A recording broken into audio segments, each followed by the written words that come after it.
Feedback కూడా తీసుకుంటాం. ఈరోజు మీరు చూస్తే ఉదయం ఒక అర్ధగంట నేను కూడా సమీక్ష చేశాను. నా సమీక్షలో ఒకప్పుడు ఏవైతే పగడ్బందీగా చేయడానికి మొత్తం గ్రీన్ కవర్ అయితే ఇప్పుడు 72%కి వచ్చాం. డీప్ ఏదైతే ఫారెస్ట్ ఉందో దీన్ని 72%కి వచ్చాం. దాన్ని 90% తీసుకుపోయే అవకాశం ఉంది. బయోడైవర్సిటీ కూడా ఫోకస్ చేయమన్నాను. అదే సమయంలో ఇక్కడ వాటర్ కన్జర్వేషన్ కూడా లాజికల్గా తీసుకుపోవాల్సిన అవసరం ఉంది. ఒకప్పుడు మెడిసినల్ ప్లాంట్స్ కూడా తీసుకొచ్చి పెట్టాం. ఇవన్నీ కూడా ఎందుకంటే ఒక పక్క బయోడైవర్సిటీ ఒకటి, రెండోది ప్రశాంతమైన వాతావరణాన్ని క్రియేట్ చేయడానికి అనుకూలమైన వాతావరణం చేయాలని చెప్పి ఉద్దేశంతో ముందుకు పోయాం. అది కూడా ఒకసారి మళ్ళా సమీక్ష చేశాను. రెండోది పరిశుభ్రత మీద కూడా ఎక్కువ శ్రద్ధ పెట్టమన్నాను. ఎక్కడెక్కడి నుంచో భక్తులు వస్తారు. భక్తులు వచ్చినప్పుడు వాళ్ళకు కావాల్సింది వెంకటేశ్వర స్వామి నామం తప్ప ఇంకొకటి మాట్లాడే పరిస్థితి లేకుండా వాళ్ళు అన్ని విధాలు ఒక ప్రశాంతమైనటువంటి ఒక దివ్య క్షేత్రంగా ఇది ఎప్పటికప్పుడు ఉండాల్సిన అవసరం ఉంది. సజెషన్స్ ఇచ్చాం. అదే మరి ఇక్కడ ఫుడ్ కూడా ఏదో ఫ్యాన్సీ ఫుడ్లే కాకుండా ఇక్కడుండే భక్తుల మనోభావాలకు అనుకూలంగా ఇక్కడ మన సాంప్రదాయాలకు అనుకూలంగా ఉంటే చాలా బాగుంటుంది. అలాంటివి కూడా చేయమని చెప్పి ఆదేశాలు ఇచ్చాను. అదే మరి ఎండ్ టు ఎండ్ ఇవన్నీ కూడా ఒపీనియన్ కూడా తీసుకోవడం, భక్తుల మనోభావాల్ని గౌరవించడానికి ఏమేం చేయాలనో అవన్నీ చేస్తాం. ఇప్పుడు సేవకులు కొంతమంది ఉన్నారు, శ్రీవారి సేవకులు. వాళ్ళు కూడా ఎప్పుడో నేను ప్రవేశపెట్టాను. వాళ్ళు ఒక 15 లక్షల మంది అయ్యారు. వాళ్ళు కూడా ఒక స్పిరిచువాలిటీ సైడ్ ఎట్లా తీసుకెళ్ళాలి, వాళ్ళల్లో కూడా భక్తి భావం ఎట్లా పెంచాలి, ఇక్కడే కాకుండా నిజ జీవితంలో కూడా వెంకటేశ్వర స్వామి శ్రీవారి సేవకులు ఉన్నప్పుడు వాళ్ళు నిజ జీవితంలో కూడా దీన్ని ఆచరించాల్సిన అవసరం ఉంది. వాళ్ళకి కావాల్సిన ట్రైనింగ్ అవన్నీ ఇచ్చి వాళ్ళు కూడా కెపాసిటీ బిల్డింగ్ చేస్తాం.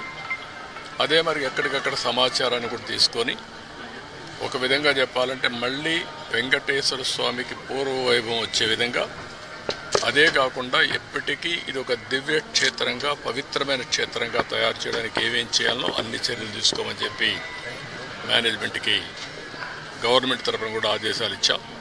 అవన్నీ చేసేదానికి శ్రీకారం చుట్టారు. ఇంకొక పక్కన ఏదైతే ఈరోజు ఇక్కడ ఫుడ్ కూడా ఉందో ఎన్నిటి కూడా రాబోయే రోజులు అన్ని టెస్టులు ఉంటాయి. అదే మాదిరిగా అవసరమైతే ఇక్కడ నాలెడ్జ్, అబండెంట్ నాలెడ్జ్ ఉంది. అలాంటి నాలెడ్జ్ని ఎవరు కూడా రిప్లికేట్ చేయలేకపోయే పరిస్థితికి వచ్చారంటే ఇక్కడ వెంకటేశ్వర స్వామి మహిమ కూడా ఉంది. ఏది నడిపించినా వెంకటేశ్వర స్వామి నడిపిస్తాడు.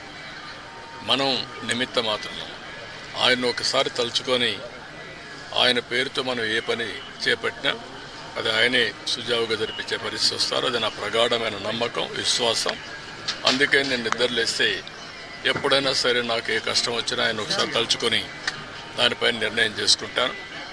ఆ నిర్ణయం ఎప్పుడు కూడా నేను తప్పు చేయకుండా ముందుకు పోయేదానికి ఉపయోగపడతా ఉంది. ఇక్కడుండే వాళ్ళు కూడా ప్రతి ఒక్కరూ ఇక్కడ పనిచేసే వాళ్ళు కానీ వచ్చే భక్తులు కానీ పవిత్రమైన భావంతో మీరు ఇక్కడ ఉండాల్సిన అవసరం ఉంది. మీరు పవిత్రంగా ఉండడమే కాకుండా దివ్య క్షేత్రాన్ని పవిత్ర క్షేత్రంగా శాశ్వతంగా ఉండాలంటే భక్తుల్లో ఆ భావన రావాలి, మేనేజ్మెంట్లో ఆ భావన రావాలి, శ్రీవారి సేవకుల్లో ఆ భావన రావాలి. అందరం కలిసి మళ్ళీ దీన్ని ప్రపంచంలో ఉండే హిందువుల మనోభావాలకి ప్రతిబింబం వెంకటేశ్వర స్వామి టెంపుల్. అందరూ కూడా ఇక్కడ ఏం జరిగినా కూడా ఆలోచిస్తూ ఉంటారు. ఇక్కడికి వచ్చినప్పుడు ఎక్స్పీరియన్స్ చేస్తారు. అలాంటి ఎక్స్పీరియన్స్ చేసే సమయంలో దీన్ని అందరం కూడా ఈ ఎకో సిస్టాన్ని ఎట్లా కాపాడడానికి పూర్తిగా సహకరించమని అందరికీ చెప్పాను. మార్నింగ్ కూడా కొన్ని ఆదేశాలు ఇచ్చాం. ఆదేశాలన్నీ పాటిస్తారని చెప్పి నేను ఆశిస్తున్నా. ఎప్పటికప్పుడు గవర్నమెంట్ ఓవరాల్ గైడెన్స్ ఇస్తాం. పాలక మండలి లేకపోతే ఎక్కువ మేనేజ్మెంట్ అన్నీ కూడా జాగ్రత్తగా చూసుకుంటాం.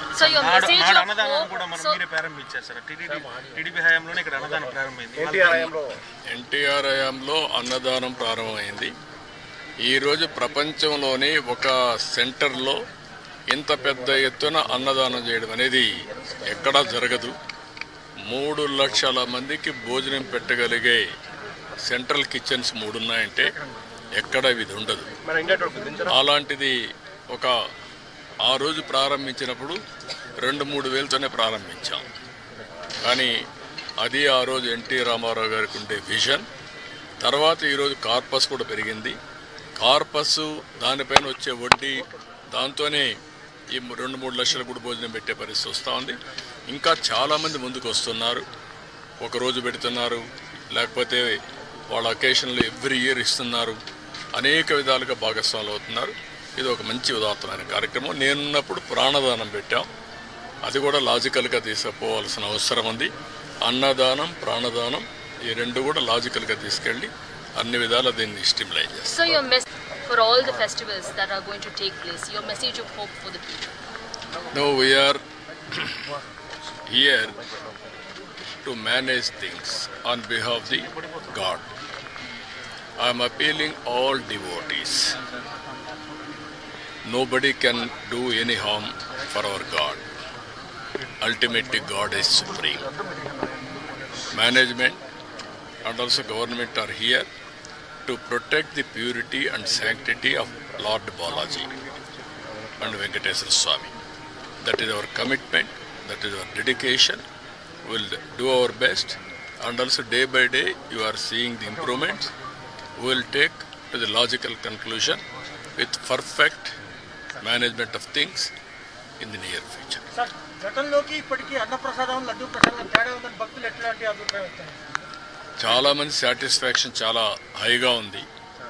వాళ్ళల్లో కూడా మనందరికంటే ప్రసాదం టేస్ట్ చేసేవాళ్ళు ఇదే తిరుపతి ఈ కొండపైన అనేక సందర్భాల్లో అనేక ఆందోళన చేశారు.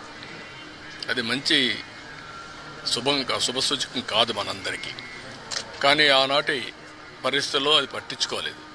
కానీ ఈరోజు నేను చెప్పేది ఏంటంటే ఎప్పటికప్పుడు భక్తుల యొక్క ఫీడ్బ్యాక్ కూడా తీసుకోమంటున్నాను. ఎంతమంది వస్తున్నారు, వాళ్ళ దగ్గర ఏ విధంగా తీసుకోగలుగుతాం రికార్డ్ చేయండి. మన ప్రవర్తన దగ్గర నుంచి శ్రీవారి సేవకులు చేసే క్యూ మేనేజ్మెంట్ దగ్గర నుంచి కావాలని రష్ తోయడము, లేకుంటే హార్ష్గా మాట్లాడడం అవన్నీ కరెక్ట్ కాదు. భక్తిభావంతో వాళ్లకు ఎక్కడికక్కడ మేనేజ్ చేయాలి, భక్తిభావం ఉండాలి. వాళ్ళల్లో కూడా బాధ్యత మనం గుర్తు చేసే పరిస్థితి రావాలి. అందుకని అవన్నీ చాలా డైరెక్షన్స్ ఇచ్చాం. మీరే చూస్తున్నారు. ఇక్కడ పరిశుభ్రతలో మార్పు వచ్చింది, ఆలోచన విధానంలో మార్పు వచ్చింది, ప్రసాదాల్లో మార్పు వచ్చింది, మేనేజ్మెంట్లో మార్పు వచ్చింది. భక్తులు కూడా హర్షాన్ని వ్యక్తం చేస్తున్నారు. ఎందుకంటే వాళ్ళందరికీ సంబంధించిన మనోభావాలు ఇక్కడ ప్రతి ఒక్కరూ వారి యొక్క ఒక భక్తిభావాన్ని ఇక్కడి నుంచి పొందుతూ ఒక స్ఫూర్తిదాయకమైన ప్రదేశం. ఈ స్ఫూర్తిదాయకమైన ప్రదేశం శాశ్వతంగా స్ఫూర్తిదాయకంగా ఉండాలని కోరుకుంటారు. అది కాపాడుతారు. అవన్నీ మాట్లాడదామా, రాజకీయాలు ఇక్కడ వద్దు. నేను క్లియర్గా చెప్పాను. వెంకటేశ్వర స్వామి యొక్క పవిత్రతని అండ్ ఆల్సో ప్యూరిటీని కాపాడడానికి ఏం చేయాలి అవన్నీ అవన్నీ పెడుతున్నాం. నాట్ ఓన్లీ లడ్డూకి ల్యాబే కాకుండా ఇంగ్రీడియంట్స్ అన్ని టెస్ట్ చేయడానికి, ప్రాసెస్ టెస్ట్ చేయడానికి, ఫైనల్గా అవుట్కమ్ టెస్ట్ చేయడానికి అవసరమైతే ఐఐటిని కూడా కన్సల్టెన్సీ తీసుకోమంటాం. తిరుపతి ఐఐటిని మేమే తీసుకొచ్చా. గవర్నమెంట్ ఆఫ్ ఇండియా ఆ రోజు బైఫర్కేషన్లు ఇచ్చారు, ఇక్కడే ఉన్నారు.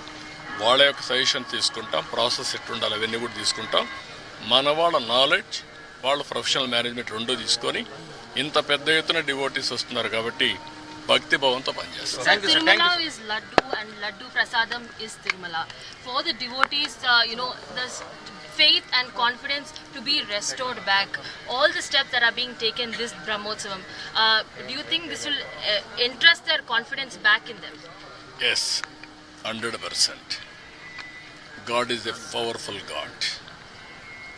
Nobody can do any harm to him. He will protect himself.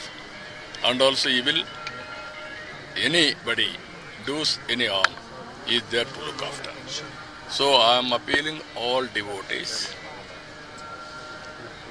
on behalf of Balaji, on trust, not God, on trust. We will do our best for the service. We won't tolerate any impurity or you can name anything. We will protect the sanctity and purity of Balaji. That is our commitment. That is our